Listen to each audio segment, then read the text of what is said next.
She arrived in a crisp cream blazer, smiling as if the cameras were on her side. By the end of the hour, that smile would be gone, replaced by fire, fury, and the scrape of a studio chair shoved back on live television. No one at Loose Women expected the Duchess of Sussex to lose her composure. No one expected Denise Welch to hold her ground. And no one expected what Meghan said in the final minutes. This wasn't daytime TV, was a public reckoning waiting to ignite. The Loose Women's set shimmered under soft lights, buzzing with anticipation. ITV had landed a major booking: Meghan Markle, the Duchess of Sussex, for a warm, candid chat. The producers promised a balanced, respectful conversation. But everyone knew that once Meghan stepped onto the stage, the stakes would shift. Ruth Langsford, ever the gracious host, welcomed the audience with practiced ease. "Good afternoon, everyone. We have a very special guest today. She's a mother, a philanthropist, an advocate, and, of course, royalty. Please welcome Meghan, the Duchess of Sussex." Applause broke out.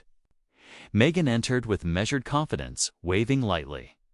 She wore an ivory blazer over soft beige trousers, her hair pinned back in a classic low bun. She nodded to Ruth, then took her seat between panelists Denise Welch, Kay Adams, and Janet Street Porter. "Thank you so much for having me," Meghan said smoothly, her voice velvet and camera-ready.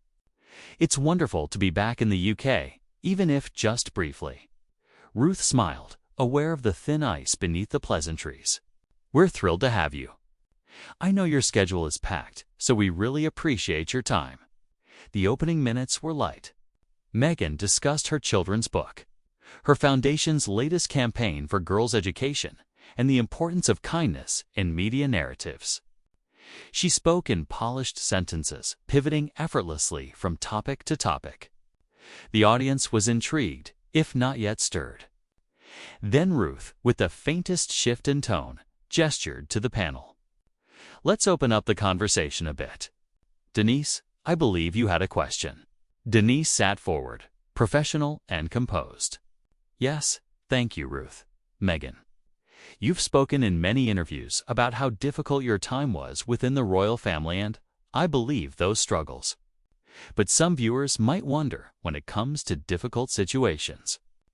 Like your time on Suits or certain high-profile friendships ending, does there ever come a point when you consider that maybe the environment wasn't always the problem?" It was a polite version of the question everyone was afraid to ask. Meghan's eyes didn't blink. "Denise," she began, a saccharine edge to her tone, "I came here to talk about my current work, not to relive old narratives." "I've already addressed that quite publicly, in fact." Denise nodded lightly. "Of course. I just think people are interested in how those experiences shaped your journey, not just what happened, but your perspective on it now." "Perspective," Meghan echoed, her jaw tightening a fraction. "That's an interesting word coming from you." Denise didn't flinch. A brief pause followed. Janet shifted in her chair. Kay glanced sideways at Ruth. Ruth cut in with a nervous smile. "Why don't we talk about your podcast, Meghan? You've featured some incredible women, Mariah Carey, Serena Williams." But Meghan pivoted back. "You know, Denise," she said, "you've built quite a career critiquing women in the public eye. It must be nice sitting there and judging others from a comfortable chair." "I'm not judging, Meghan," Denise replied. "I'm asking questions, and I'm answering," Meghan snapped. "Just not the way you expected." The audience shifted in their seats. Kay tried to mediate. "Perhaps we can touch on something a little lighter. How has returning to the UK felt this time?" Meghan smiled tightly. "Well, it's not like I was rolling out a welcome mat, but it's fine. I'm used to walking into rooms where I'm not entirely wanted." The studio went still. Ruth looked down at her cards. "Let's talk about Harry," Janet interjected, trying to bring things back to the human. "How is he doing? Does he miss home?" Meghan turned her head slowly. "Harry's doing just fine, thank you. He has a real family, now one that sees him. The temperature dropped a few degrees. Denise asked gently, "Do you miss him being close with his brother?" Meghan gave a dry chuckle. "You seem very invested in my husband's private life. Maybe ask him next time." "That's fair," Denise said calmly. "But some of our viewers do wonder if reconciliation is anywhere on the horizon." "I'm not here to stage a family reunion," Meghan replied, her tone sharp. "I'm here because your producers begged my team for months." Kay cleared her throat. Janet shifted again. Ruth forced a smile. "We're very glad you're here, Meghan. Let's move on to something I know you're passionate about, your mental health initiatives." But the spark had already caught. Meghan crossed her legs, leaned back in her chair like royalty bored of court, and muttered, "Let's just see how far we get before the next interrogation." The segment ended with an awkward cut to commercial. Behind the scenes, producers scrambled. Meghan pulled out her phone, and Denise simply adjusted her mic and wait. She wasn't finished. The air in the Loose Women's studio had turned charged. After Meghan's icy remarks and passive-aggressive deflection, most of the panel stayed quiet, unsure whether to push or let the Duchess unravel on her own. Denise didn't shy away. She cleared her throat, voice calm but firm. "Meghan, I want to understand something. You've spoken about privacy many times, yet you've done documentaries, interviews, and written books. Some people see a contradiction there. How do you respond?" Meghan tilted her head, a smirk playing at her lips. "Ah, the classic 'you said you wanted privacy, but you're on Netflix' argument," she said, voice drenched in condescension. "Wanting privacy doesn't mean becoming invisible. It means controlling your narrative. Maybe that's a bit too complex for some people to grasp." The studio gasped. Denise blinked, absorbing the jab without flinching. "I think our viewers are more than capable of understanding nuance," she replied gently. "But surely you see how it appears when someone says they want space, then releases a 6-part documentary." Meghan scoffed. "Are we seriously still doing this? It's giving, Denise. Maybe read a new tabloid." Ruth shifted awkwardly, trying to redirect. "Perhaps we can move on to your children, Meghan. How are Archie and Leet adjusting to life outside the royal spotlight?" But Meghan didn't let go. "No, Ruth. I think we should stick with Denise's tabloid obsession," she said, her tone growing more mocking. "Maybe she's hoping this will make headlines tomorrow." Denise let out a quiet breath, keeping steady. "I'm not looking for headlines. I'm looking for honesty. That's what our audience values." Meghan leaned forward, resting her elbow on the table. "Honesty is subjective. Or didn't they teach you that in journalism school if you went to one?" The room fell silent. Kay Adams traded a worried glance with Janet Streetporter, who only raised an eyebrow. Still calm, Denise tried again. "Let's talk about Prince Harry then. There have been reports things between you two have changed, that he's been seen more in the UK lately without you. Is everything all right between you?" Meghan's smile froze. She looked directly at Denise, her voice dropping to an icy whisper. "That's none of your business." Denise nodded. "Of course, I understand. But you have shared so much publicly before. People are curious, and you've made your relationship a central part of your narrative." Meghan crossed her arms. "Maybe I've learned my lesson. Just because I opened a window doesn't mean I gave you permission to break down the door. Are you two still together?" Denise asked softly, choosing her words with surgical precision. "That's all I asked." Meghan's jaw tightened. "He's doing what he needs to do. I'm doing what I need to do. We're both adults. That's how healthy people function. But again, thank you for your concern." It was a carefully curated answer, but the tension in her face said more than her words aloud. Ruth stepped in again. "All right, perhaps it's time to focus on your recent work in Wanda." Meghan shot back immediately. No. Let's finish this little interrogation first. I wouldn't want Denise to feel she left any meat on the bone. Denise leaned back, hands folded in her lap. I'm not interrogating you, Meghan. I'm trying to understand inconsistencies. That's part of journalism. Meghan laughed dryly. This is not a courtroom, Denise. You're not cross-examining me on the witness stand? Maybe relax a little. Try being supportive of another woman for once. The remark landed hard. The audience shifted, uneasy. The tension had moved beyond awkward now. It bled into every word, pause, and glance. But Denise stayed professional. Support doesn't mean blind agreement, she said evenly. Women can hold each other accountable, too. Oh, spare me the girl power lecture, Meghan snapped. You've built a career criticizing women from that chair. Forgive me if I don't accept your solidarity. Ruth tried again. Let's move to your foundation's work on maternal health, Meghan. But Meghan wouldn't let go. No, I'm curious, Denise. Since you seem to know so much about my marriage, about my life, why don't you tell the audience what it's like being in my shoes? What it's like to be dragged across continents by royal protocol and then dropped by the very public you tried to help. Denise lifted her brows. I've never claimed to know your life.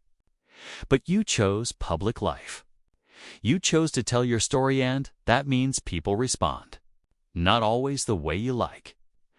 Thank you for the lecture, Meghan sneered. Should I kneel now, or wait until you hand me your autobiography? The mood soured. Even Kay Adams looked like she was silently begging for someone to step in. Still, Denise continued, soft, respectful. When you spoke with Oprah, you said your mental health was at risk. That mattered. It resonated with so many women. But when those same women see you lashing out like this, dismissing questions with sarcasm, it confuses them. That's all I'm saying.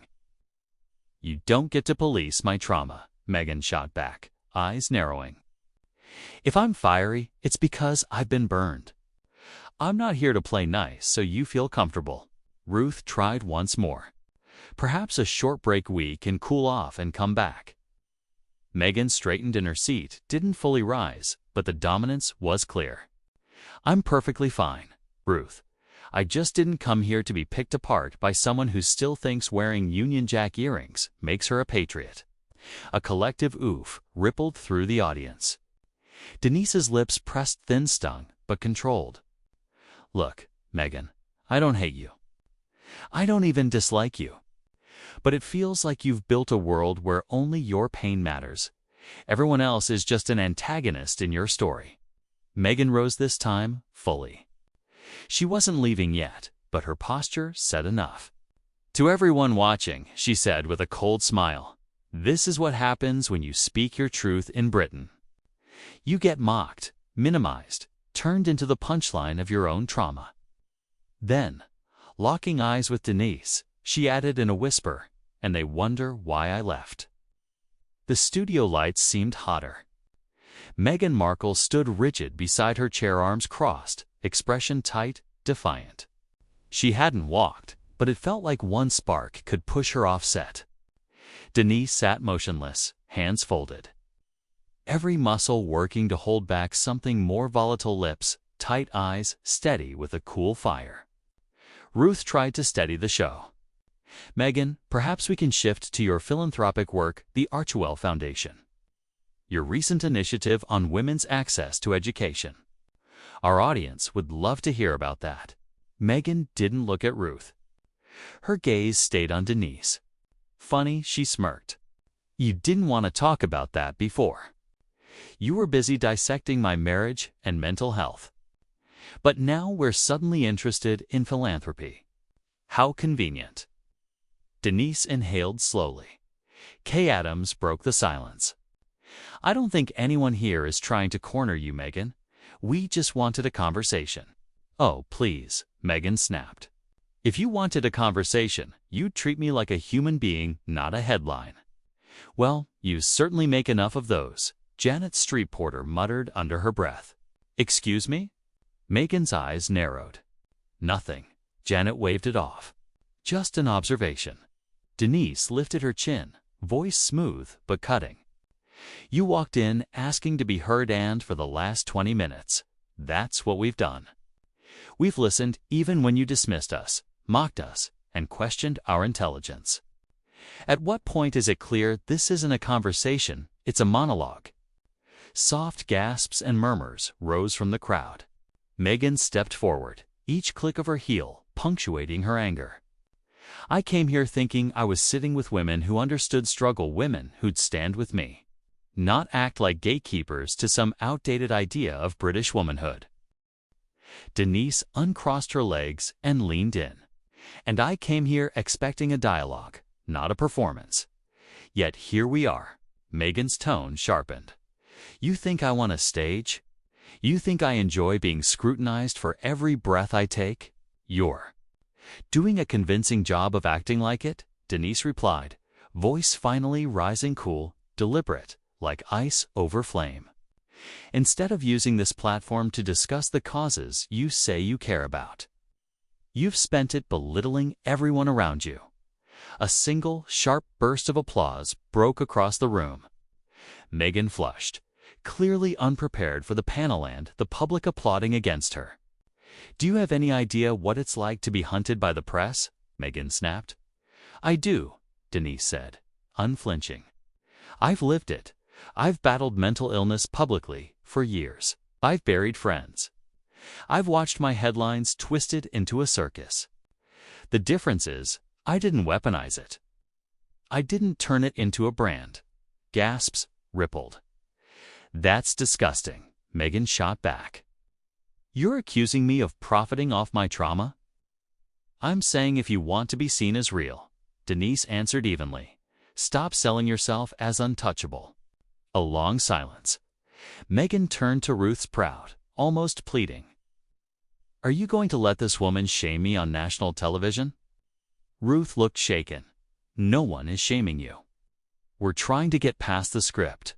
Meghan laughed sharp, hollow. I should have known better than to come here. She muttered. She stepped back toward her chair as if reconsidering a walk-off. Then gripped the backrest and leaned toward the panel. You know what's exhausting? Spending your life fighting. To be heard, only to be told by people like Denise that you're too loud. Denise didn't hesitate. And you know what's exhausting? Watching someone twist every question into a personal attack because they refuse to answer honestly. The tension snapped like wire. Meghan took a slow step forward, eyes on the panel. I hope this was worth the ratings, she said coldly. Because I'm done not just with this interview, but with this entire charade you call journalism. She turned to the audience. Think twice about the people you let define your truth. She unclipped her mic, dropped it on the table, and walked off without another word. The studio door closed with a soft, final click. Silence. For a long moment, no one spoke. Then Denise exhaled and turned to Ruth. I didn't want it to end like that. Ruth nodded gently. None of us did. The air felt thick. You could cut it with a knife. Earlier, Meghan had stood at the center of the loose women's set, breath short, fists clenched. Even the camera operators had stilled. Denise, straight-backed and composed, met her glare with the calm only years of media warfare teach. Her voice, low, firm, sliced the quiet. Meghan, she said carefully, if this is unbearable, every question feels like an attack, maybe this platform isn't for you. That lit the fuse. Oh, so now you're telling me to leave? Meghan's eyes flared. Is that journalism pushing people until they break for a viral clip? Denise rose slowly, palms open. No, I'm saying if you won't have an honest conversation without turning every question into an insult, maybe this discussion has run its course. Ruth's voice wavered. Perhaps we should take a breath. No? Meghan cut in, eyes wide, voice sharp. She's been attacking me from the start, playing innocent while throwing daggers. You call it questions. Call it gaslighting. I'm holding you to the same standard as any public figure, Denise replied. I'm not name-calling. I'm not shouting. I'm not storming off. Meghan laughed harsh, humorless. Don't play the victim, Denise. You ambushed me. You turned this into a cross-examination. I came to talk about my work and causes. Instead, I'm put on trial. Denise tilted her head, almost sympathetic. Then maybe make that clear before coming on a panel show. We ask questions here. It's what we do. I've done dozens of interviews, Meghan snapped. No one has treated me with this level of condescension. You don't want answers, you want headlines. Another angry Meghan moment to feed your toxic cycle. Denise inhaled, then said what no one expected. Then leave. Meghan, if you believe you're being mistreated, you truly think this is abuse, go. The words landed like a slap. Excuse me? You heard me? Denise said, arms crossed. You're not a prisoner. You're free to go. I would never ask a guest to stay in a space they say harms them. Meghan blinked hard, stunned. I don't need your permission to leave. She reached for her mic clip. I'm done being your punching bag. I don't owe a daytime panel my justification. Please, Ruth tried again, desperate. Let's de-escalate. No, Ruth, Meghan snapped, her voice echoing. You let her tear me apart. You let this become a circus. She turned to Denise. You? You're not a journalist. You're a glorified gossip columnist with a camera. Enjoy the ratings. Denise didn't respond. She didn't need to. Meghan tore off the mic, dropped it on the couch, and headed for the exit. Security edged toward the stage, not to escort her, but to ensure it didn't escalate. At the steps, she stopped and turned once more. Let the world see this. See what happens when a woman refuses silence. Spin it however you want, but this is exactly why I left the royal family. Because people like you mistake silence for grace and truth for arrogance. And people like you, Denise answered coolly, treat every disagreement like persecution. Goodbye, Meghan.